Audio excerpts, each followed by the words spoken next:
One of the most important qualities a person can have is accountability, learning to be accountable, especially for many of us who have been raised as Christians or are familiar with Christianity. Maybe we grew up in the church or different churches and there are different denominations of Christianity, but overwhelmingly, one of the tenets of the Bible is the choices that you make, and of course, the outcome of those choices. And so when we make choices in life and they have negative outcomes, even if it is to our detriment, Bible and of course from God, it says to turn around, right? In the book of the Bible, it says, though the sins of you people may be red like scarlet, that they would be made white like snow.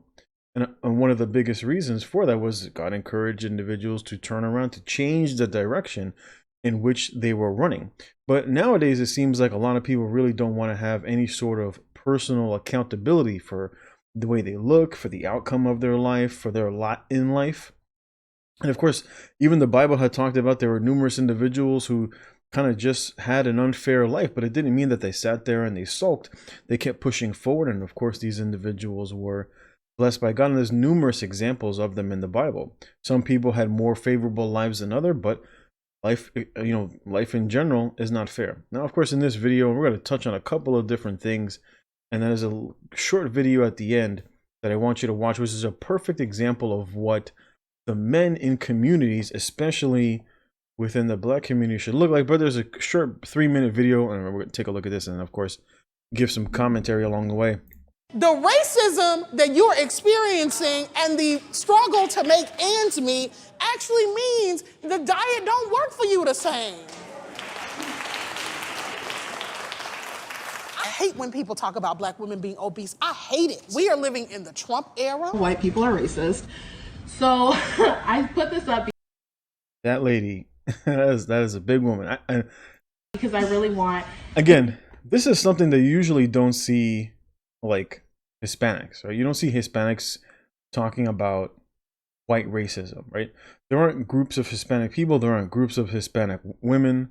There aren't groups of Hispanic men. There aren't group of, pick whatever other dark-skinned person, West Indian, etc., that sit here and say, well, my lot in life, the reason that my life and the reason for the outcomes that I have within my life, it's related to the white people. And of course, in America, they would have many individuals believe that Americans, or especially white Americans, they're only racist against one particular group of people. And this is basically the narrative that we have been especially bombarded with in the last few years. Any white person in the room to know up front that this is what we're dealing with. Black women, when we do the same diets as white women, we lose less weight and we lose it slower. The racism that you're experiencing and the struggle to make ends meet actually means the diet don't work for you the same. That it's not going to be this coddling of white tears and what that looks like. I love she's talking about white tears. Not going to discuss, oh, maybe some of us have worked it out. No, you're always going to be racist, actually. We're moving. Man, it's like, how do you even sit through that? We're taking care of kids, but our food quality suffers. And look, those policies kill our people. You can't get access to good health care, good insurance. So even when you're on your path to trying to figure out how to be a better human being, because I believe that white people are born into not being human, like that actually... How do you even say that? How do you even get away with saying that? And how do you sit there as a white person, as someone tells you, I don't even think you were born human, and she goes on to say, instead of people of color and Black folks being dehumanized. Nah, people of color, that includes me, right? As a Hispanic. Now, mind you, I don't think this way in any way, shape, or form. Actually, everyone is dehumanized off rip within white supremacy. I feel like when I think about the trauma that Black men have gone through, along with the trauma that a Black woman has gone through, we're able to heal each other because we know each other's pain. That y'all are born into a life not be human, and that's what y'all are taught to do, to be demons. I swear, I don't know how people can get away with this, and it's all and as a minority, this, of course, you don't hear Hispanics or any other minority for that matter talking this way, except for one group of people. So in this particular way, white people are all racist. We know our ancestors' pain. Black men need a black woman, and black women need a black man to help us be better. And because we know each other, we need each other to heal those wounds that were never really treated. The way the system was created, when the United States was founded, it was white men that got drunk and made a nation on the backs of slaves.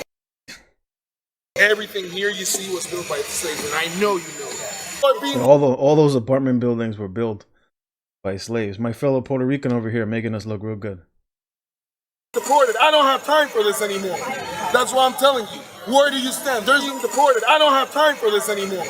That's why I'm telling you. Where do you stand? There's. I think he made the comment of where do you stand? They're being deported. So these are individuals who've come into the country illegally, right? And so some of these liberal Hispanics imagine that there's no such thing as borders, but you will, of course, at night close your door. But of course, you close the door of the nation so that people who do not belong here and who are walking into, in essence, our home illegally, well, it's just okay. We should just let them on in. Now, if you say, well, would you like to house some of these individuals? And then they quickly shut up real quick. And they're like, well, the government is responsible for that. The government is responsible for that. There's no middle ground. It's either them or us, and it's us. And this is a very good point that often is the sort of rhetoric that is utilized within minorities. It is this constant them versus us, right? We're in this together. They're the ones who are against us. And of course, all this serves to do is to segregate groups of people and to continue to perpetuate hate. We have to stand with the people, bro. And you are representing right now the black community. Don't ask where they are. You are here. You are the community. I am the Puerto Rican community. So stand. He is definitely not the Puerto Rican community. With us. Don't be divisive. Because you know what? You sound a little bit like the dumbasses that say all lives matter. Looks like that gentleman who was well dressed looks more like he might be conservative, right? Because his viewpoint was not received by many of these liberal individuals, especially that liberal Puerto Rican there that was saying, of course, all lives don't matter. And it's because that's basically what probably the gist of what he was trying to say is that the narrative that you're trying to push out there is just not true. And that's why he made basically either you're with us or against us. And basically at the end of the day, it's like, if you don't have the same viewpoint that we have, well, then maybe you're not really black. But I think it's also really important for us to know that we have the power to choose how we see ourselves. Sure. We will be fortified to fight all of these other external issues when we pour into ourselves enough to say, I love me, I am not the conditions that surround me, I am not my experience, I am more. And I would 100% agree with that. Now, of course, especially within minorities, especially here in America, you really don't see the level of obesity that you do in by comparison. Like when you travel to other countries, especially if you travel to other Hispanic countries, you don't see the level of obesity like you do in America. And of course, these are first world individuals because there's an abundance of food. I was watching a mini documentary the other day talking about Venezuela. And how in Venezuela, literally, the people have like maybe food for today. We've got lunch for today. We've got dinner for today. And we have no idea what we're going to do tomorrow. And so overwhelmingly, it's not like here where people have an abundance of food. There's some people that have weeks. Some people buy food for the whole month. And in places like in Venezuela, whether it collapsed, or in Honduras and in other Latin American countries, people are just basically eating for the day, just like Jesus taught us to pray. Pray today that we have our bread for today, because who knows what we're going to have tomorrow.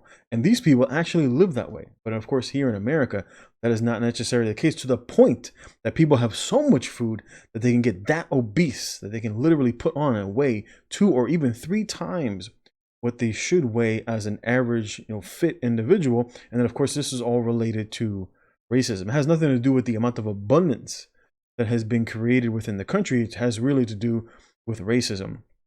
And in my opinion, you see a lot of this related to the lack of masculinity within these neighborhoods. And overwhelmingly, what you see nowadays, and this is, of course, has been talked about numerous times, where you often, especially when it comes to the men, or especially those in positions of authority or those who are put out in the forefront within these communities, you see this very effeminate look of many of many of the men. You see it in the rappers, in the models. You see it in the movie stars, where they typically portray men of color, primarily black men, as this very effeminate and weak sort of individual. And of course, this has an outcome on the communities. I mean, you type in, I was like Googling, you Google like Hispanic men in dress, and you don't see any of this. All you see is just well-to-do Hispanic men dressed up in suits, etc. But this seems to be a very natural for many of these men who have been in business in quite some time. And this has often been joked about by very various black comedians about why is it that in many of these roles, right, when you look even as far back, this is probably like from the 90s, where you see a lot of these men who are just emasculated within this community. And then you see stuff like this, right? You see stuff like this where you have many of these women just no sort of accountability, right? The amount of food that I put in my body, it has nothing to do with my choices. It has to do with the system of things in which I live in, right? And this is very similar, of course, typically because of a lack of leadership within the community. This is typically what you see.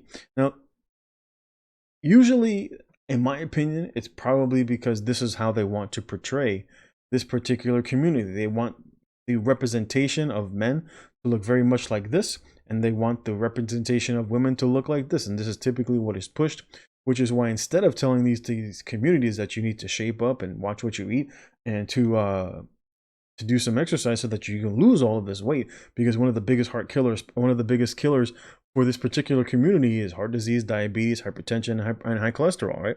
And so instead of going out there and actually teaching these people these things and having the group as a whole make a U-turn and be like, we can't go this route because it's killing our people, what we're putting into our bodies, instead we see the lack of accountability.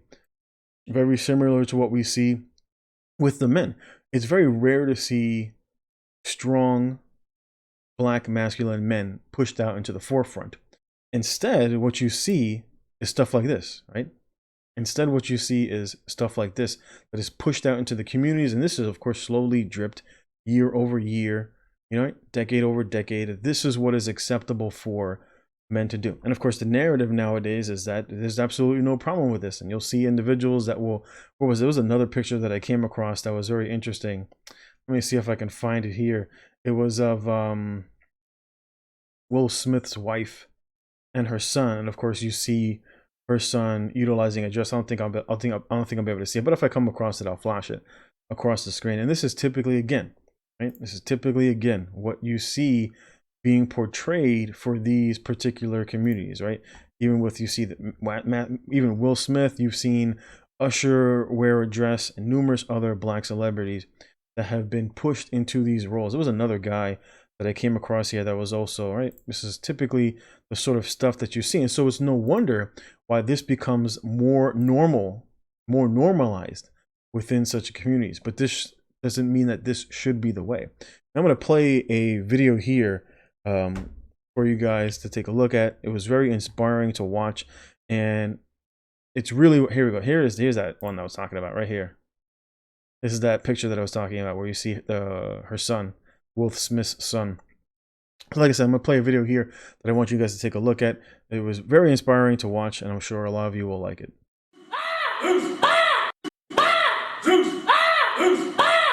Pull in, punch all the way through. When you feel the pain, go all the way through. That could be a barrier in life or anything. Punch harder.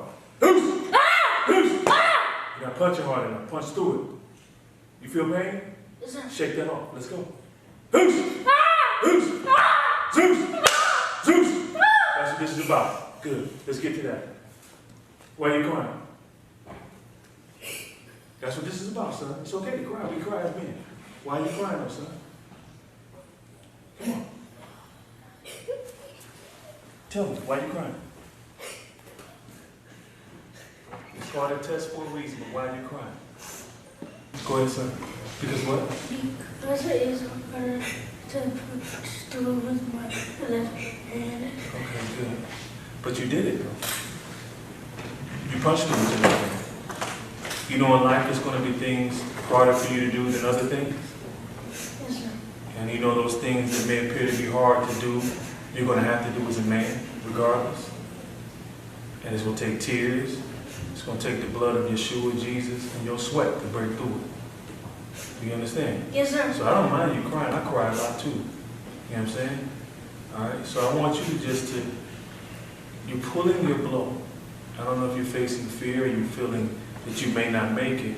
And we all face that from time to time.